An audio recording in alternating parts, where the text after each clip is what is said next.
The radio crackled twice, then went silent, and Staff Sergeant Wyndham already knew it was bad before the lieutenant even opened his mouth. She had been adjusting the scope on her rifle when the call came in. Not because it needed adjusting, but because her hands needed something to do, while the rest of the team argued about grid coordinates they had already confirmed twice. That was the thing about Wyndham that most people missed in the first 5 minutes and figured out, usually the hard way, sometime around minute 40. She was always doing two things at once, the visible thing and the real thing. Ranger 27, this is Overwatch. You have movement, northeast tree line, approximately 12 to 15 personnel. Over, 12 to 15. Wyndham set the rifle down across her knees and looked at Sergeant Carver, who was their team leader that rotation and had the map spread open across the hood of the Humvee like it wasn't a moonless night in the middle of Kandahar province, and they couldn't exactly flip on a light. Carver didn't look up. How far? 400 meters, maybe 420. He did look up then, not at her, at Deckard, who was newer and louder and had the kind of jaw that made people assume he knew what he was talking about. What do you think? Deckard squinted into the dark like that would help. I think we push up. Get eyes on. Wyndham said nothing. She had learned in 3 years with the Rangers that silence was a language. You just had to know when to speak it. She had grown up in Medicine Hat, Alberta, which is not a place that makes you soft. The winters there have a particular personality, the kind that strips away anything decorative and leaves only what's functional. Her father had been a corporal with the PPCLI, Princess Patricia's Canadian Light Infantry, before a training accident took most of the use out of his left hand and all of his patience with bureaucracy. He taught her to shoot on a rifle range outside the city when she was 9, not because he wanted her to be a soldier, because he believed, with the quiet conviction of someone who had learned it the expensive way, that a person who knew how to be still and patient and precise was a person who could handle most of what the world threw at them. She had joined the army at 22, which surprised everyone in her family except her father, who just nodded when she told him and asked which unit she was going for. Rangers, she said. He nodded again. You'll have to be better than the best in the room, he told her. Every room, every time, not to prove something, just to survive the politics of it. She had not fully understood what he meant until the day she arrived at her first unit. The team was 6 people, which was already too short of what the mission profile called for. And 3 of those 6 had opinions about Wyndham that they had formed before she put her kit down. Deckard was the most vocal about it, which she later came to understand was just his way of processing anything unfamiliar. He wasn't cruel, exactly. He was the kind of person who had always been good enough that he had never needed to develop the muscle for doubt. He saw the world in categories, things that had been proven and things that hadn't. And Wyndham, simply by virtue of being there, fell into the second column. The team's senior NCO was a man named Ostrowski, a tall, quiet Ontarian with 15 years in and the kind of stillness that came from having made every mistake at least once and surviving all of them. He had said nothing to Wyndham when she arrived. Not dismissive, not welcoming, just watching. She would think about that watching later, about what it meant to be observed without judgment, as a temporary thing, as a thing that would eventually resolve itself one way or the other. The 4th member was a signaler named Tilly, who was from somewhere outside Halifax, and who had the gift of making himself invisible in any social situation. He did his job. He stayed out of arguments. He made good coffee with the same kit everyone else burned coffee with, and nobody ever asked him how. The 5th was Sergeant Carver, the team leader. From Winnipeg, solid, methodical, not imaginative, but not reckless either. He went by the manual when the manual applied and by gut when it didn't, and his gut was usually right enough that people trusted it. And then there was Wyndham, Staff Sergeant Elowen Wyndham, which was a name that people mispronounced on purpose sometimes to see how she'd react. She didn't react. That too had been part of what her father taught her. You control what you control. Everything else is noise. The mission that brought them to the Kandahar Valley had a clean operational logic to it, at least on paper, which is where most operational logic lives. There was a compound, approximately 3 kilometers east of a town, that did not appear on most maps, that had been used as a transit point for weapons moving across the border. The objective was reconnaissance and, if the opportunity presented, interdiction of a specific individual believed to be coordinating those movements. No air assets were allocated. There had been a conversation about that, apparently, at levels above Carver's pay grade, and the decision had come down that the situation didn't warrant it. Too much noise for what was supposed to be a quiet look. Wyndham had read the operational assessment 3 times and found herself thinking about what her father would have said. He would have said that people who write operational assessments from comfortable buildings have a tendency to be optimistic about noise levels. She had not said this out loud. She had put the document in the folder, made sure her rifle was clean, and gone to check on the vehicle maintenance because someone had to, and Deckard clearly wasn't going to. They inserted on foot from a drop point 4 kilometers out, which in the terrain and in the dark took 2 hours and 40 minutes. Wyndham ran the numbers while they moved, not anxiously, just out of habit, the way a mechanic listens to an engine, even when nobody asked them to. They were 3 people light. They had no overhead support. The compound had an estimated 4 to 6 personnel. According to intelligence, that was 48 hours old, which in that part of the world was a different conversation, entirely from intelligence that was current. She moved second in the column behind Carver and ahead of Deckard, which put her exactly where she could hear both of them and be heard by neither. That was fine. She was patient. They set up observation 380 meters from the compound at 0130 local, in a shallow wadi that smelled of old water and rock dust. Carver established the perimeter. Tilly got comms sorted. Ostrowski settled into a position with the spotting scope and didn't move for the next 40 minutes, which was reassuring in the way that truly professional stillness always is. Wyndham set up her rifle. It was a thing she did with no particular ceremony, because ceremony around a tool was something she had never understood. You wouldn't make a production of picking up a wrench. The rifle was a tool. You checked it, you set it up correctly, you used it if you needed to, and you brought it home if you didn't. Deckard watched her do it. She was aware of his watching the same way you're aware of weather. It was there, it was a condition of the environment, and it didn't change what you were doing. "You qualified expert?" he asked, quiet, not hostile. Just the question. "Yes." "Scout sniper course?" "Yes." He sat with that for a moment. "They pass everyone now, or what?" Carver, without looking up from the map, said, "Deckard." Deckard went quiet. Wyndham adjusted the parallax on her scope and did not say anything because there was nothing useful to say. Either the next few hours would answer his question or they wouldn't, and either way, her answer didn't matter. What Ostrowski saw through the spotting scope at 0212 local was not what the intelligence had described. He reported it in his usual flat voice, like he was reading a shopping list. "Correction on personnel count. I have 8, possibly 10. 2 technical vehicles on the north side. They're not static. They're moving. Someone gave them a heads up." Carver took the information in, chewed on it, said nothing for about 30 seconds. Wyndham was already doing the math. 10 personnel. 2 vehicles, which meant mobility, which changed the equation. 3 kilometers to the exfil point. No air assets. The specific individual they were there to observe was possibly inside, possibly in one of the vehicles, and if he left in those vehicles, the whole operation collapsed without return on 4 months of intelligence work. "Option 1, Carver said quietly. "We call it.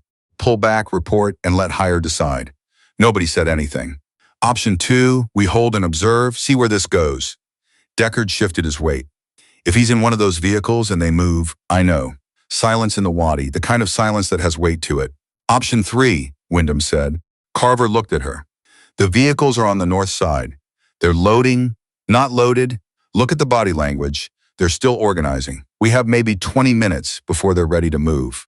If I can get eyes on the interior doorway from the east angle, we might be able to confirm presence before they complete the load."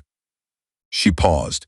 "And if we need to stop the vehicles from leaving, the approach road has a natural choke point at the drainage culvert 60 meters east of the compound wall. One vehicle blocks the other if the lead one stops there." Carver looked at Ostrowski. Ostrowski said without moving the scope, "She's right about the culvert. How confident are you on a 400-meter shot in this light?" Carver asked Wyndham. "Not challenging. Genuine. More confident than I am in the alternative," she said. What happened next would take less than 11 minutes, although it would feel, in the living of it, like a much longer thing. Carver approved the repositioning. Wyndham moved to the east angle, a 110-meter crawl through ground that wanted to announce her with every meter, loose gravel and dry brush that had opinions about silence. She moved anyway, slow, patient, the way her father had taught her, which was the way the ground itself teaches you if you're willing to learn from it instead of fight it. From the new position, she had a sightline to the interior doorway. She waited. At 0229, the doorway framed a figure for 4 seconds. A man mid-40s, heavy through the shoulders, moving with the particular deliberateness of someone giving instructions rather than taking them. She had studied the file. She had studied the photographs in the file, the way a student studies for an exam they cannot afford to fail. She keyed her radio once. One click. In the Wadi, Ostrowski, who had been watching her sightline with the spotting scope, said quietly into the net, "Confirm." That was enough. What happened after that was a function of timing and wind and the 406 meters between her position and the drainage culvert. The fact that when the first vehicle moved at 0231 and Carver made the call, Wyndham was already tracking. The lead vehicle stopped at the culvert. The second vehicle stopped behind it. And 10 men, armed and suddenly uncertain, found themselves trying to organize a response to a threat they couldn't locate, in the dark, with a team that had been trained specifically to operate in the space between action and understanding. It was over in 9 minutes. Nobody used the word clean about it afterward. Nobody who had been there ever used that word. But when Tilly called in the sidetrep at 0243, the voice on the other end had a particular quality to it, a kind of compressed attention that told Wyndham everything she needed to know about how the night had gone, relative to how it had been expected to go. The debrief was at 0600 at the fob, in a room with bad lighting and a table that wobbled, and a major named Streak, who had the manner of someone who had read every field report from the last 10 years and believed he understood them. He did not look at Wyndham during the initial summary. He directed his questions to Carver, which was appropriate given rank, and to Deckard occasionally, which was less appropriate but not unusual. When Carver described the repositioning decision in the shot sequence, Strike made a note, nodded, and said, "Whose call was the east angle?" "Wyndham's," Carver said. Strike looked at her for the first time. It was the look that Wyndham had become familiar with over 3 years. The fractional recalibration, the small arithmetic of someone updating a model they had built too quickly and now had to revise. And the culvert assessment, also Wyndham, Carver said. He said it the way Ostrowski had confirmed her position earlier. Flat, factual, not performing anything. Streach made another note. He said nothing else about it in the room. What he said afterward, Wyndham learned from Tilly, who had overheard it in the corridor outside, because Tilly had a gift for being invisible, and people said things in front of invisible people that they didn't say in front of anyone else. Major Strike had said, to someone whose name Tilly didn't catch, that ranger on Carver's team, Wyndham. "She made 2 calls last night that I wouldn't have made, and both of them were right. Write that down somewhere. It was not a speech. It was not a ceremony. It was not the kind of recognition that gets recorded in the way people usually imagine recognition getting recorded. But it was the kind of thing that travels. In units like that, in places like that, the word of someone like Strike about someone's judgment that moved through the air differently than most things. It arrived in places before you did. It changed rooms before you walked into them. Wyndham heard about it on the 3rd day back from Ostrowski, who had heard it from someone else, who had heard it from Tilly, who had never told anyone he heard it. She was cleaning her rifle when Ostrowski sat down next to her on the bench outside the equipment room and told her, in the same voice he used for everything. She kept working. "Okay," she said. Ostrowski said nothing else. He didn't need to. There's something that happens in long careers, not just military careers, but any work that tests you in ways that the work itself designed, where the moment of recognition doesn't feel like what you imagined. When you're 22 and starting something, you think recognition will feel like an arrival, like a door you finally get to walk through. What it actually feels like when you've earned it is quieter than that.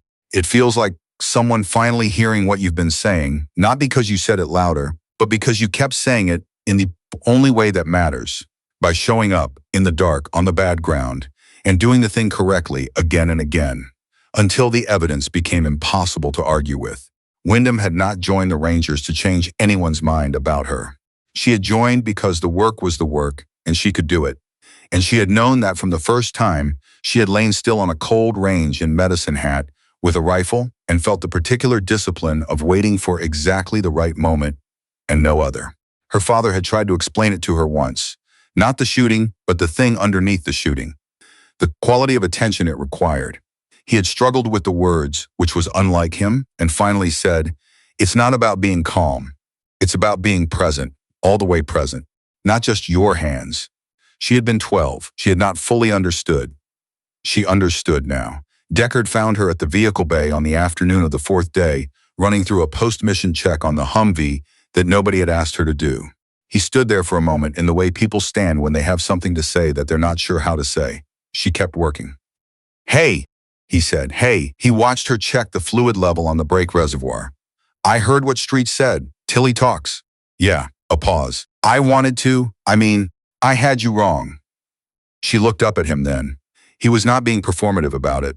He was just standing there in the flat Alberta winter honesty of someone who had grown up somewhere that also didn't make you soft, saying a thing because it was true and needed saying. She nodded. "It's fine." "It's not, actually," he said. "But I appreciate you saying so." She thought about that for a moment, about what it cost someone to say a thing like that, and whether receiving it graciously was the same as forgiving it, and whether those were even different things. "Buy you a coffee?" she said. He almost smiled. "From Tilly's stash? He owes me." The thing that doesn't make it into operational reports, or really any kind of report, is what happens to a team after a night like that. Not the debrief, not the assessment, the other thing. The thing that happens in the small hours when the adrenaline has metabolized and everyone is running on empty, and you're all sitting in the same bad light eating food that tastes like nothing. And you look around the table at the people who were in the wadi with you, and there's this recognition that doesn't need to be said. You made it through, together. Through the bad ground and the bad math and the 11 minutes that felt like longer. And the thing that made you different from each other. Rank, background, gender, whatever category you arrived with, becomes less interesting than the thing you now have in common, which is that specific night and those specific 9 minutes and the decisions that could have gone wrong and didn't. Carver had said something once, a long time before this, on a different rotation, to a different team that was having a different version of the same argument. "I don't care who you were before you got here. I care who you are here." It had sounded like a bumper sticker at the time. It sounded different now. 6 weeks later, at the end of the rotation, there was a brief ceremony. Nothing elaborate. Rangers don't do elaborate well, and mostly they don't try. But Ostrowski had found a moment, and Carver had been part of it, and even Deckard, who was not naturally a ceremony kind of person, was standing there when it happened. It was a unit patch, the kind of thing that means nothing to anyone outside and means everything inside, because the inside is where the thing was earned. Wyndham took it.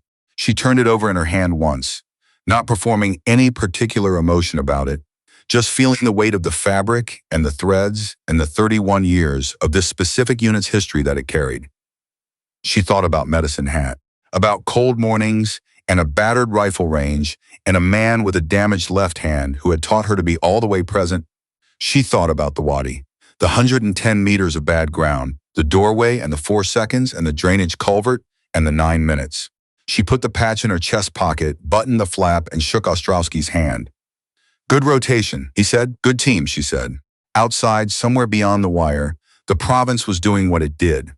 Ancient and indifferent and ongoing, and not particularly interested in what had just happened in a room with bad lighting and a wobbling table. But the woman walking out of that room was different from the woman who had arrived.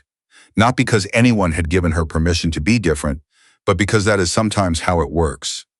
You show up, you do the thing, you come back, and somewhere, in the record that gets written between people who were there, your name means something it didn't before.